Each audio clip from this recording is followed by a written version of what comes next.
आसमान ते जेके सितारा आहिनि उन्हनि खां बि घणा हुजनि अवांजा गुनाह, मींहं जे फुरनि खां बि घणा हुजनि अवांजा गुनाह, रेत मिट्टी जी जेके ज़रात आहिनि उन्हनि खां बि घणा हुजनि अवांजा गुनाह, ज़मीन खां वठी करे आसमान ताईं सॼो खाल गुनाह मां भरिजी वञे।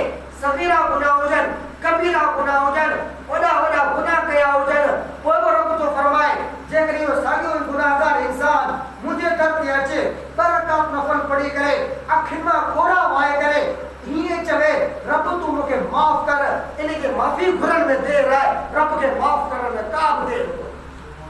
सॼी ज़िंदगी जा जुर्म रब माफ़ करे त रब जी सिफ़त हिकिड़ी गफ़ार। हिकिड़ो सहाबी रसूलुल्लाह सल्लल्लाहु अलैहि वसल्लम जी खिदमत में आयो, जी अल्लाह जे रसूल अवां जे साम्हूं हिकिड़ो अर्ज़ थो करियां। रसूलुल्लाह सल्लल्लाहु अलैहि वसल्लम फरमायो कहिड़ो अर्ज़ आहे?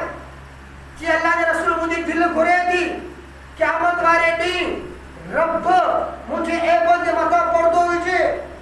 तॾहिं नबी सल्लल्लाहु अलैहि वसल्लम सहाबी खे फरमायो जेकॾहिं दुनिया जे अंदरि तूं कंहिंजे ऐब खे ढकींदे, कंहिंजो ऐब पोशी कंदे, क़यामत वारे ॾींहुं रब तुंहिंजे ऐबनि जे मथां पर्दो विझी छॾींदो, तुंहिंजा ऐब ढके छॾींदो।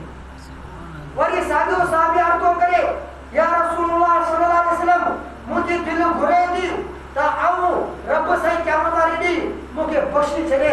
तॾहिं रसूलुल्लाह सल्लल्लाहु अलैहि वसल्लम फरमायो दुनिया जे अंदरि तूं रब साईं जे ॿारनि खे बख़्शे छॾ, क़यामत वारे ॾींहुं रब तो ते रहम करे तुंहिंजा गुनाह बख़्शे छॾे। सुभान अल्लाह। वरी साॻियो सहाबी